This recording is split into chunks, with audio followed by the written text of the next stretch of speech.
USithole waqala eqenjini lenkatha esemncane ophikweni lentsha, wenyuka njalo wagcina esengusihlalo weqembu eGauteng. Waba yikhansela ekuruleni ngaphambi kokungena esishayamthetho sesifundazwe ukusuka ngo-2009 kuya ku-2010. Ngonyaka u-2010 wajutshelwa ephalamende. Usihlalo weziko le-IFP eKwesini uthi ngesikhathi naye ngaphambi kokubulawa, uSithole ubengabonakali kunento emkhathazayo. Into nje akayishilo masiqala ukubonana, uthe ngiyabuya ngisaya endlini ngikhohlwe ifoni, kunama-phone call engiwalindele, so angihambe ngendlini ngiyolanda ifoni.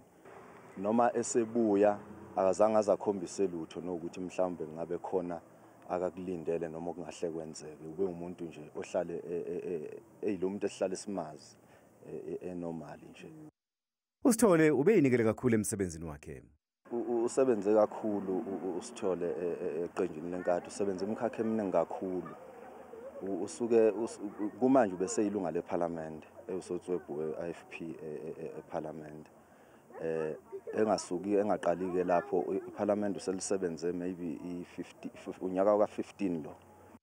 I-IFP ithi ilindele ukuthi ingalo yomthetho isebenze.